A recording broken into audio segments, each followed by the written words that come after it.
Hello everyone. Recently 17 अप्रैल 2025 को CBIC की तरफ से एक एडवाइजरी या सर्कुलर आया है, जिसमें बताया गया है कि जो जीएसटी रजिस्ट्रेशन है उसको लेना अभी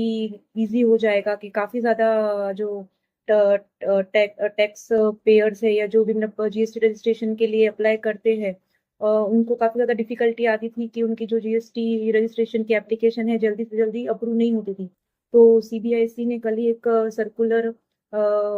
निकाला है, जिसमें आपको जो जीएसटी रजिस्ट्रेशन लेना अभी इजी हो जाएगा और काफ़ी टाइम भी नहीं लगेगा जीएसटी रजिस्ट्रेशन में। तो चलो देखते हैं डिटेल में वो क्या सर्कुलर है। जो 17 अप्रैल 2025 को सीबीएसई की तरफ से जो जीएसटी का सर्कुलर आया था, उसमें बताया गया है कि अगर जब भी हम जीएसटी रजिस्ट्रेशन के लिए अप्लाई करते हैं, तो जनरली जो टाइम लिमिट होती है जीएसटी रजिस्ट्रेशन की अप्रूवल होने में, विद इन 7 डेज में वो अप्रूवल हो जाती है। और कोई कोई केसेस में ही उसमें टाइम लगता है। तो ये सर्कुलर के थ्रू, सीबीआईसी के सर्कुलर के थ्रू बताया गया है कि अगर आपका कोई भी जीएसटी जो एप्लीकेशन आप कर रहे हैं वो ऐसा रिस्क फैक्टर उसमें इन्वॉल्व नहीं है या वो रिस्की नहीं है, तो विथ इन 7 डेज में आपकी जो एप्लीकेशन है वो अप्रूवल हो जाएगी। लेकिन अगर जीएसटी रजिस्ट्रेशन अप्लाई करने के टाइम पे अगर कहीं भी आपको ऐसा रिस्क फैक्टर इन्वॉल्व हुआ या एप्लीकेशन आपकी कंप्लीट नहीं थी या उसमें कुछ भी मिस्टेक्स थी या अगर आपका आधार ऑथेंटिकेशन नहीं हुआ था, तो उस केस में जो वो एप्लीकेशन है वो आपकी जीएसटी एप्लीकेशन है वो फिजिकल वेरिफिकेशन के लिए जाएगी। तो फिजिकल वेरिफिकेशन के लिए जाने के बाद जनरली फिजिकल वेरिफिकेशन में दो तीन कंडीशन में आपकी फिजिकल वेरिफिकेशन के लिए जा सकती है। जैसे कि अगर आपका जो पैन और आधार लिंक नहीं था और आपने उसको आधार ओटीपी से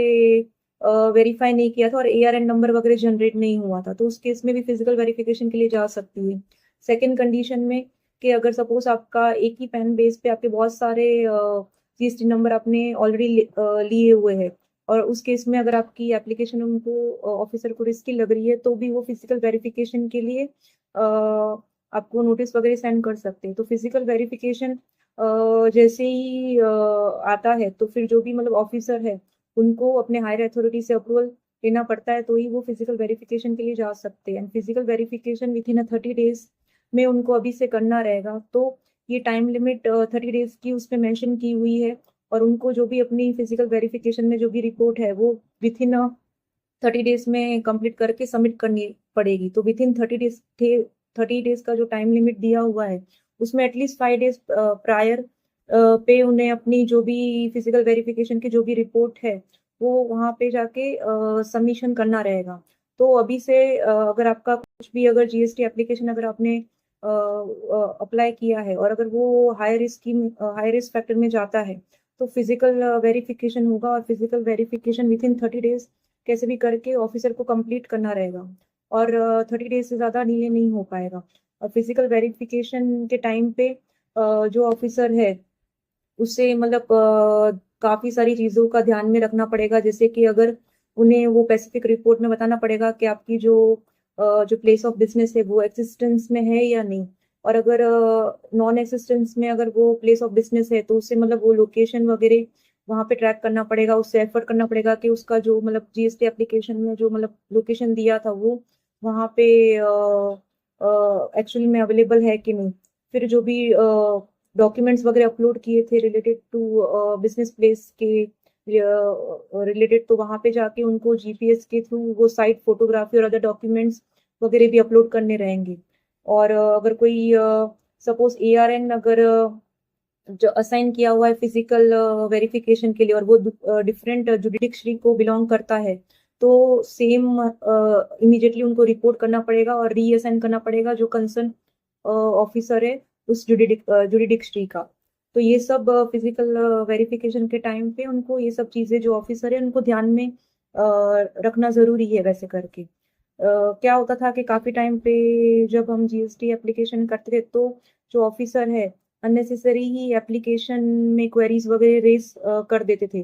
तो जिसकी वजह से जो जीएसटी की एप्लीकेशन वगैरह है काफ़ी डिले हो जाती थी, और काफ़ी टाइम तो एक एक डेढ़ डेढ़ महीने तक जीएसटी का जो एप्लीकेशन है होल्ड पे रख दिया जाता था, और मतलब कुछ रिस्पॉन्स वगैरह नहीं आता था। लेकिन अभी से जो ये सर्कुलर आया है, इसमें मतलब जो ऑफिसर के लिए भी स्ट्रिक्ट गाइडलाइंस देने में आई है कि वो मतलब जो भी डॉक्यूमेंट्स रिलेवेंट है वही वो चेक कर सकते हैं, उसके अलावा वो अननेसेसरी डॉक्यूमेंट्स वगैरह डिमांड नहीं कर सकते। तो अभी हम देखते हैं कि क्या क्या डॉक्यूमेंट्स जो है वो इम्पोर्टेंट रहेंगे एप्लीकेशन के टाइम पे सबमिट करने में। सपोज अगर आपका ओन प्रीमाइसेस है तो ओन प्रीमाइसेस के केस में जो एप्लीकेंट को है सिर्फ अपना जो लेटेस्ट प्रॉपर्टी टैक्स बिल है या municipal copy of municipal tax bill है, खाता कॉपी है या इलेक्ट्रिसिटी बिल है खुद का, तो वही चीजें सिर्फ अपलोड करनी रहेगी, उसके अलावा उसे कोई भी एडिशनल डॉक्यूमेंट अपलोड नहीं करने रहेंगे। सेकेंडली, अगर उसका कोई रेंटेड प्रीमाइसेस लिया हुआ है उसने प्रिंसिपल प्लेस ऑफ बिजनेस के लिए, तो उस केस में उसको रजिस्टर रेंट एग्रीमेंट वगैरह अपलोड करना रहेगा। Apart from registered rent agreement उसको वही प्रॉपर्टी टैक्स की रिसिप्ट, लाइट बिल वगैरह अपलोड करना रहेगा। उसके अलावा एडिशनल डॉक्यूमेंट में जो भी मतलब जिसने उसको रेंट पे वो प्लेस किया है तो उसका भी कुछ आइडेंटिफिकेशन प्रूफ लगेगा, जैसे उसका पैन, आधार कार्ड, तो ये सब चीजें जो है वो अपलोड करनी रहेगी। और सेकेंड, अगर रेंट एग्रीमेंट अगर रजिस्टर्ड नहीं है तो उस केस में उसको एक एग्रीमेंट कॉपी अटैच करनी पड़ेगी, उसके साथ जो भी मतलब जिसने रेंट पे दिया हुआ है उसका भी कोई आइडेंटिटी प्रूफ वगैरह अपलोड करना रहेगा। फिर अगर कोई अदर प्रीमाइसेस है, अदर प्रीमाइसेस मतलब जैसे कि अगर हमने मतलब हम लोग हमारा बिजनेस जो है मतलब अपने स्पाउस या हमारे कोई भी रिलेटिव के वहाँ पे कर रहे हैं, तो उस केस में सिर्फ हमें एक सिंपल एक पेज पे हमें सिर्फ कंसर्न लेटर देना है। सिर्फ कंसर्न लेटर देने के दौरान आपका ये जो एप्लीकेशन है वो अप्रूवल हो जाएगा। कंसर्न लेटर के साथ साथ आपको एक और एक डॉक्यूमेंट प्रूफ ऑफ आइडेंटिटी के लिए, जैसे कि लाइट बिल हुआ ओनर का, या कुछ म्यूनसिपल टैक्स बिल हुआ या प्रॉपर्टी टैक्स बिल हुआ, तो ये एक सबमिट करना पड़ेगा। और शेयर प्रीमाइसेस है तो शेयर प्रीमाइसेस के केसेस में भी आपको रेंट, अगर रेंटेड है तो रेंट या लीज एग्रीमेंट वगैरह देना रहेगा, उसके साथ आपको लाइट बिल वगैरह और वही जो प्रॉपर्टी टैक्स रिसिप्ट आती है तो वो भी सबमिट करना रहेगा। और इन केस अगर आपका रेंट एग्रीमेंट नहीं है तो उस केस में अभी उन्होंने एक आपने अगर एक एफिडेविट भी दे दिया तो भी वो एक वैलिड डॉक्यूमेंट काउंट होगा। तो ये सब डॉक्यूमेंट्स जो है मोस्टली लगेंगे। फिर अगर कोई SEZ लोकेशन पे है तो SEZ लोकेशन से बिजनेस कर रहा है, उसका प्लेस ऑफ बिजनेस SEZ पे है, तो वहाँ पे जो भी डॉक्यूमेंट, गवर्नमेंट के डॉक्यूमेंट, इंपॉर्टेंट डॉक्यूमेंट लगते हैं तो वो सब सबमिट करने रहेंगे। उसके अलावा कोई बिजनेस पर्सन है, जैसे पार्टनरशिप फर्म वगैरह है या सोसाइटी वगैरह है, तो पार्टनरशिप फॉर्म में सिर्फ हमें जो पार्टनरशिप डीड है वही सबमिट करनी रहेगी, उसके अलावा कोई भी एडिशनल डॉक्यूमेंट सबमिट करने की जरूरत नहीं है, जैसे कि उद्यम रजिस्ट्रेशन सर्टिफिकेट, शॉप एक्ट वगैरह, तो ये सब सबमिट करने की जरूरत नहीं रहेगी। इसी वजह से अगर सोसाइटी या ट्रस्ट है तो सोसाइटी और ट्रस्ट के केसेस में भी सिर्फ हमें रजिस्ट्रेशन सर्टिफिकेट या proof of constitution he upload करना है, उसके अलावा कोई भी डॉक्यूमेंट अपलोड करने की जरूरत नहीं है। तो ये सब डॉक्यूमेंट जो लिस्ट है जो मतलब इस सर्कुलर में बताई गई है, तो उसके अलावा कोई भी एडिशनल डॉक्यूमेंट्स जो है वो आपको सबमिट करने की जरूरत नहीं रहेगी। पहले जैसे कि जो ऑफिसर था अननेसेसरी और अनवांटेड डॉक्यूमेंट्स मतलब मांगता था, क्वेरीज रेज कर देता था, जैसे कि रेसिडेंशियल एड्रेस ऑफ एप्लीकेंट वो मांगता था कॉमन क्वेरीज में। सेकंड, कभी कभी वो HSN कोड के रिलेटेड भी डिटेल्स वगैरह मांगता था, तो अभी से मतलब ये सब चीजें डॉक्यूमेंट, ये सब जो HSN कोड है या कोई भी रजिस्टर एड्रेस है ऑफ एप्लीकेंट या मैनेजिंग डायरेक्टर या ऑथोराइज सिग्नेटरी का, ये सब चीजें वो एडिशनल नहीं मांग सकता। जो भी लिस्ट में डॉक्यूमेंट्स दिए हैं वही वो मांग सकता है, उसके अलावा वो दूसरे एडिशनल डॉक्यूमेंट्स के बेस पे वो क्वेरी वगैरह रेज नहीं कर सकता। सेकेंडली कि अगर आपका जो भी मतलब एप्लीकेशन है वो कम से कम अगर कुछ उसके पास जेन्युइन जो GST ऑफिसर है उसको मतलब हायर अथॉरिटी का अप्रूवल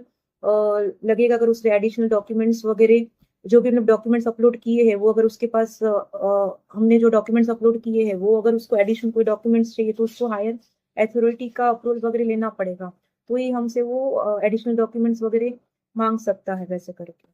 और उसके अलावा जो भी मतलब ऑफिसर है वो मतलब माइनर माइनर चीजों पे क्वेरीज, माइनर डेफिशिएंसी रहेगी अगर कुछ भी, तो उसके बेस पे वो क्वेरी वगैरह जनरेट नहीं कर सकता। तो जो भी अगर आपका हाई रिस्क में अगर एप्लीकेशन गया है तो फिजिकल वेरिफिकेशन होने के बाद और सब कुछ डॉक्यूमेंटेशन प्रॉपरली चेक करने के बाद जो ऑफिसर है वो अपना मतलब सबमिट करेगा, एंड देन जो भी डॉक्यूमेंट्स क्लाइंट वगैरह ने सबमिट किए तो उसके बेस पे ऑफिसर को अगर पूरी तरह से एग्जामिनेशन करेगा और अगर उससे सही लगा कि उसके एप्लीकेशन में कुछ भी डिफेक्ट नहीं है, तो वो विथ इन 7 डेज या विथ इन 30 डेज पे वो अपना जो जीएसटी की एप्लीकेशन है वो अप्रूवल कर देगा। तो ये जो पहले जो मतलब दिक्कत होती थी कि मतलब जीएसटी रजिस्ट्रेशन जो है वो जल्दी से अप्रूवल नहीं होता था, तो अभी ये सब जो चीजें हैं वो जल्दी से सॉर्ट आउट हो जाएगी और जीएसटी ऑफिसर भी आपको अननेसेसरी जीएसटी ग्रांट करने के लिए अननेसेसरी परेशान नहीं कर सकता। ओनली जो भी मतलब इंपॉर्टेंट डॉक्यूमेंट्स है जो मतलब इस सर्कुलर में मेंशन किए हुए हैं उसके रिलेटेड ही वो क्वेरीज वगैरह रेज कर सकता है और ज्यादा टाइम लिमिट भी वो नहीं ले सकता जीएसटी एप्लीकेशन को अप्रूवल करने में। तो ये एक इम्पोर्टेंट अपडेट आया है जीएसटी रजिस्ट्रेशन के टाइम लिमिट के रिगार्डिंग। तो अगर आपको भी जीएसटी रजिस्ट्रेशन करवाना हो या हमारी कोई और सर्विस अवेल करनी हो तो आप हमारे फर्म एनएस टैक्स कंसल्टेंसी को कांटेक्ट कर सकते हैं। Thank you.